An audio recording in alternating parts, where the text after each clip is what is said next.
It's matching me. It's been matching me for I don't know how long. I don't. Listen, if anyone finds this, if anyone is listening to this, you need to understand that it learned. I tried to trick it. I changed my pace. I stopped. I sped up. I even tried skipping a beat mid-stride, the way you might skip a syllable. And now it's just standing there, just outside where I can see. And every time I move a single step, I hear one click. One. Just one. Coming from the laurel to my left. And it sounds exactly like my left pole. Exactly. The drag before the plant. The flat sound of the wet tip against packed earth. Like my left. The trail guides always tell you to hike with a partner in the backcountry. Not because of the terrain, though the terrain will humble you fast enough on its own. Not because of the weather, though the weather in the southern Appalachians can turn from warm gold to cold and bitter gray inside of 20 minutes in a way that would make a flatlander weep and wonder what they ever did to deserve mountains. No, the old-timers, the ones who've been walking these ridges since before the trail had a name carved into a post at the trailhead, they'll tell you to hike with a partner because of the silence, because of what lives inside it. I want you to get comfortable now. I want you to settle back into wherever you are and let your shoulders drop away from your ears and just breathe. Because what I'm going to tell you is something that happened slowly.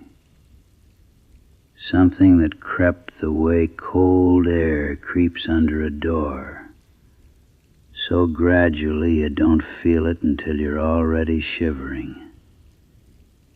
And the telling of it ought to be slow too, so that you feel every step of it the way I felt every step of it.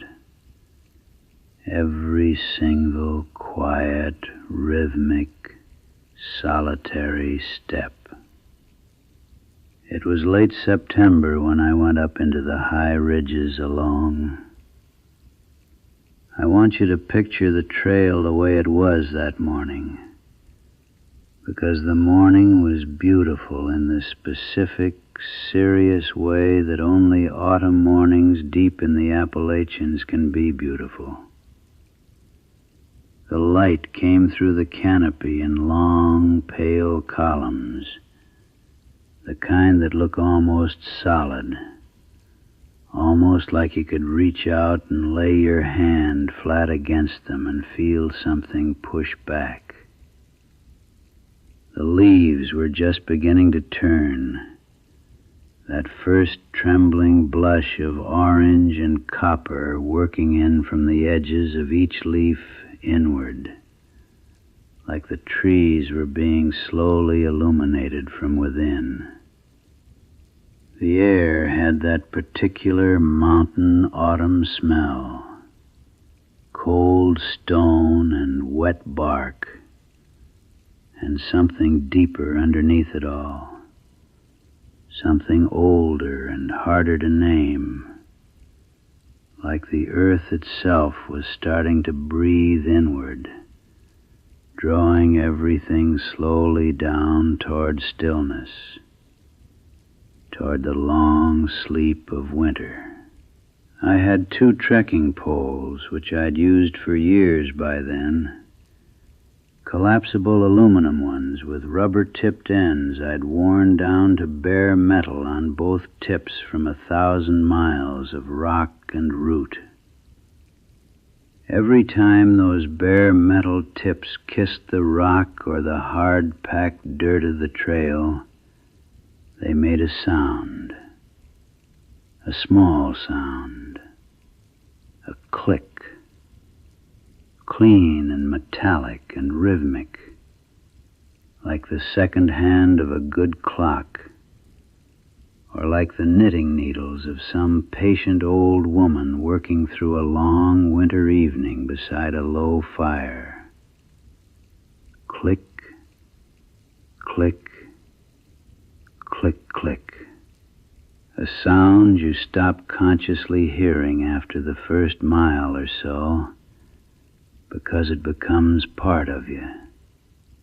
It becomes part of your breathing, part of your body's particular language as it moves through space, as it announces itself to the world, one small percussion at a time.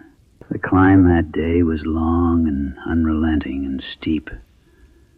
The trail switchbacked up a ridge so old that the rock faces alongside the path were draped in curtains of lichen, gray-green and thick as velvet, the kind that takes real, patient decades to grow that substantial. The mud between the rocks was black and cold and smelled of iron. My thighs were burning before I'd gone a quarter mile up the serious grade, and my breath was coming hard and white in the cold air. And I fell into that particular meditative blankness that long, hard, uphill climbs produce in people who've done enough of them to stop fighting it.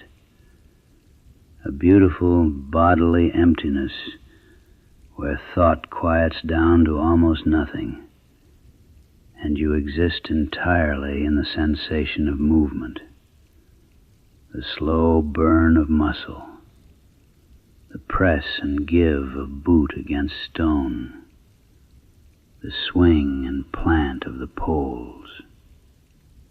Click, click, click, click. I was perhaps 2 miles into the climb, maybe a little more, when the fog began to come in off the ridge. That's common enough up there. The high ridges collect cloud the way a stone bowl collects rainwater, and by mid-morning the fog was rolling across the path in slow, thick, unhurried waves, turning the trees at the edge of the trail into dark suggestions of themselves. Not trees exactly, but the idea of trees, the shapes that trees leave behind in memory. The trail ahead of me narrowed into featureless gray. The trail behind me narrowed into the same featureless gray. I became a single moving point suspended between two curtains of white nothing, and the only sounds in all the world were my breathing and my boots and my poles. Click, click, click, click. I stopped to tie my right boot somewhere around the 2nd mile marker, because the lace had worked itself loose the way laces will on a long and punishing climb, one knot slipping incrementally free with every upward step. I planted both poles firmly and bent at the waist, and the world went very, very quiet. When you've been generating that much rhythmic sound for that long, and then you suddenly stop, the silence that floods in to replace it is almost physical. You feel it press against your eardrums. I was crouched there with my fingers working the wet lace, and the fog was drifting slow and low around my ankles like something curious, and the mountain laurel thicket that crowded in close along the left side of the trail was dark and dense and absolutely, completely still. And then, from inside it, or from just behind it, or from somewhere in that gray-green tangle of old bent wood and leathery leaves that never fully drop, one click. Not an echo. The stone face that might have sent an echo back at me was a full 40 yards behind at the last switchback. And besides, an echo doesn't wait. An echo doesn't time itself. A single, clean, metallic click, placed precisely where my left pole would have fallen if I had taken exactly one more step forward before stopping. I stayed crouched over my boot. I did not move. My fingers had gone still on the lace without deciding to. The laurel was still. The fog moved in its slow, indifferent way, curling around the dark stems near the ground. Nothing else happened. Nothing moved that I could see. I finished tying the boot. I straightened slowly and stood there with my weight on both poles, head tilted slightly, listening with the kind of attention that sharpens everything and puts a cold edge on every sound. I heard bird song somewhere far down the ridge, distant and thin. I heard the fog moving through the high canopy overhead, that faint sigh of moisture against leaves. I heard my own pulse. Nothing else. I told myself the things a person always tells themselves in a situation like that. A branch contracting in the cold, a stone settling as the frost worked out of it. The strange acoustics of the mountains, where sound bounces off rock faces and travels through hollows in ways that make distance and direction completely unreliable. I told myself all of those things, and I believed most of them, and I started walking again. Click, click, click, click. What came from the laurel now was barely present, a soft half-beat behind my rhythm, faint enough that you could convince yourself it was tail-end echo if you were willing to work at the convincing. So I sped up. I want you to understand that I believed I was being practical. I was going to push the pace hard enough that whatever was producing that sound would either keep up and reveal itself or fall behind and prove itself an echo. Either way, I would know something. So I drove the poles hard into the trail and pushed my body up the steep grade at a pace that had my lungs aching within 30 seconds. A quick, sharp, urgent rhythm entirely different from the slow, meditative click I'd been maintaining all morning. And for a long, genuine, relieved moment, I heard nothing from the laurel at all. Just my own poles, just my own boots, just my own breath tearing in and out. I slowed back to my resting pace, and it came back right away, and it was closer than it had been before.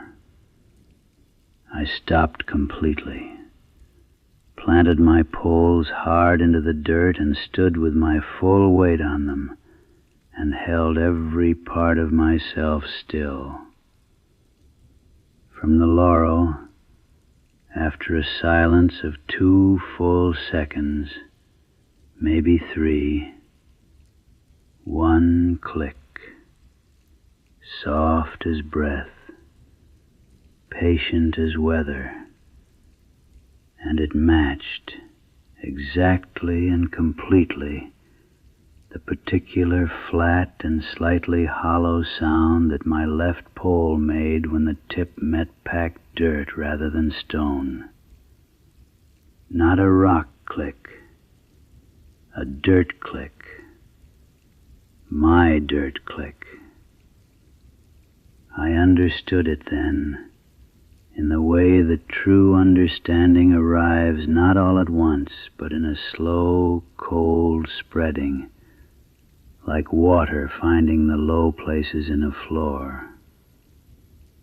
It had been listening. While I walked, it had been cataloging me.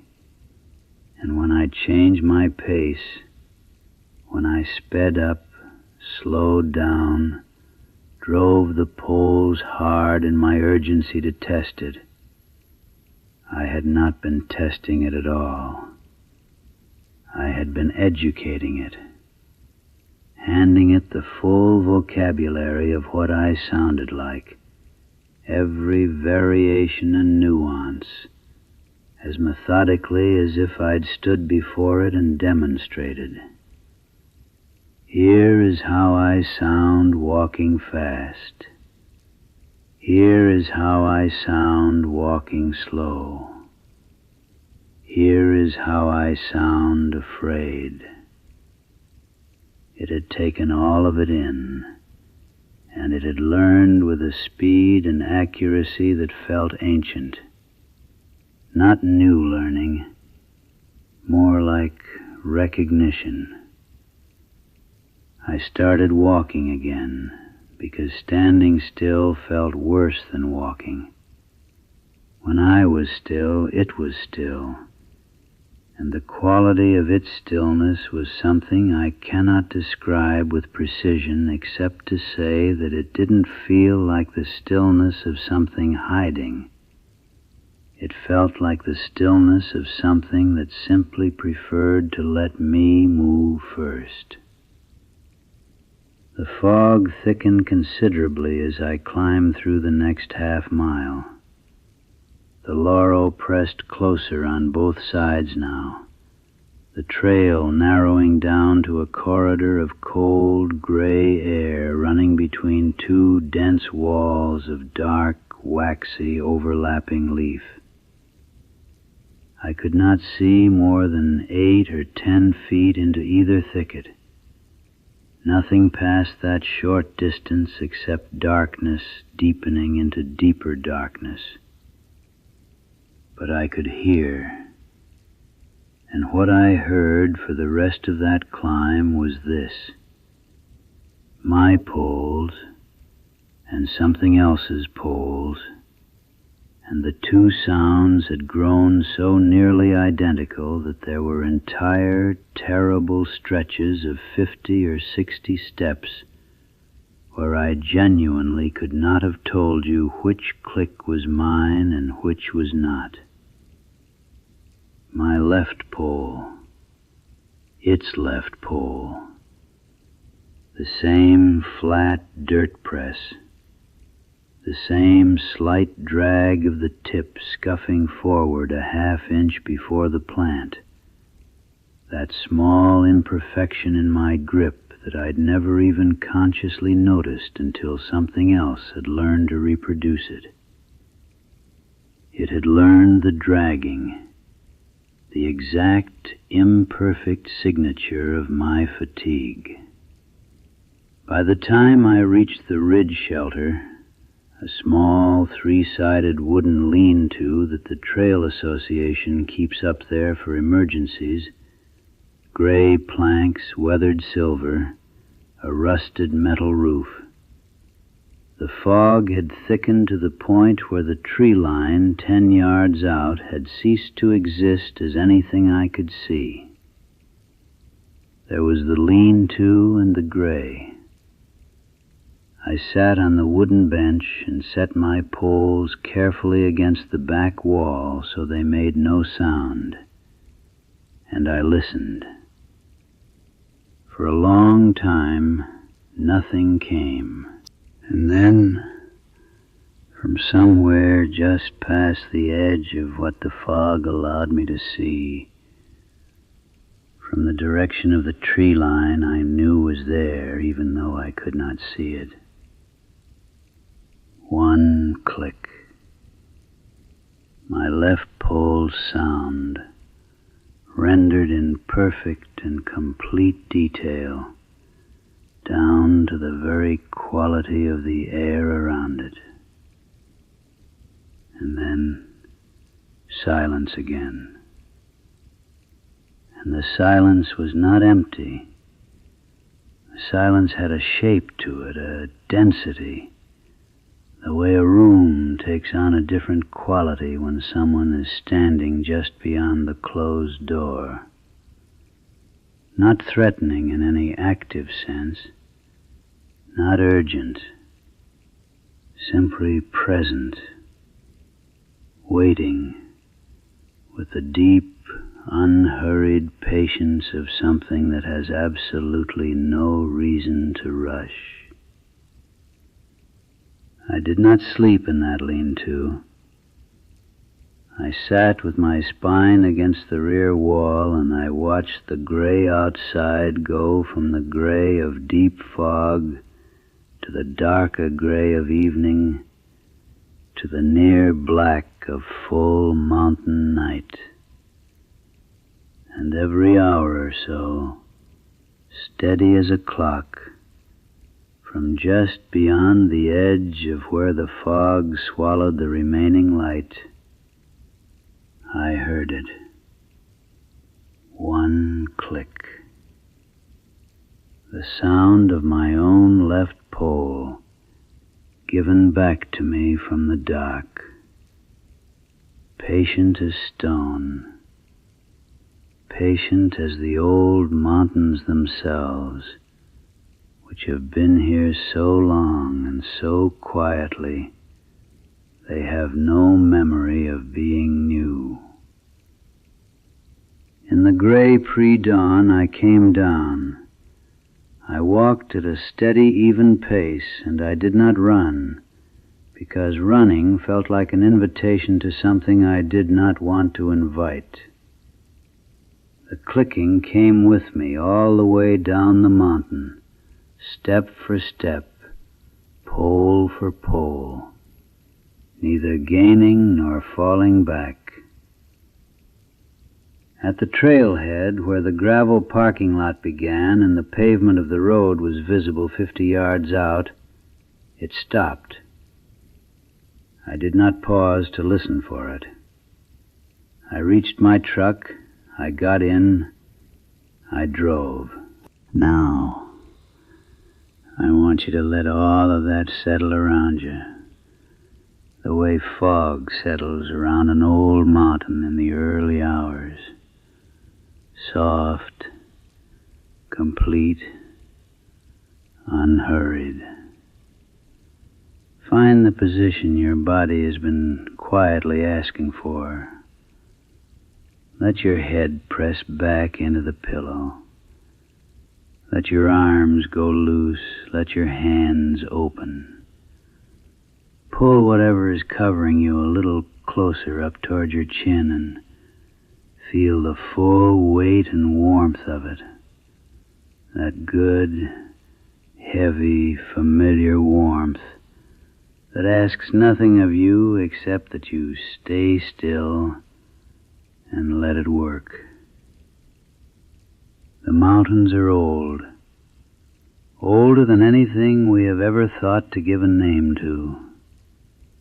They were standing on these bones of stone long before anyone walked their ridges, and they will be standing long after the last trail marker is weathered down to bare, pale wood with no words left on it. And the things that live in them, the things in the deep laurel and the cold fog banks and the dark spaces between the oldest trees, they are not in a hurry. They have never been in a hurry. They learn patience the way the mountains taught everything up there, slowly, thoroughly, and without any concern for how long it took.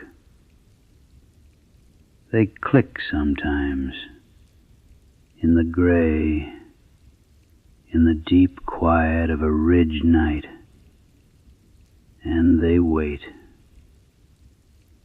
But you are not on any ridge tonight. You are here, in the warm, in the still, and the only rhythm moving through the air around you right now is the slow, even tide of your own breathing, in and out, in and out. Let your eyes go as heavy as they want to go. Let the sounds of wherever you are move back. Settle into the soft distance the way the sound of a trail fades into the background after the first long mile. Still there, still real, but belonging to a part of the mind that doesn't need to be awake to hold them. Somewhere up there on the high ridges tonight, the fog is rolling in off the mountain in slow waves, curling over cold stone, moving through the laurel thickets without any sound at all. And somewhere in it, patient and quiet and utterly still, something stands, but not for you. Not tonight. Tonight, you sleep.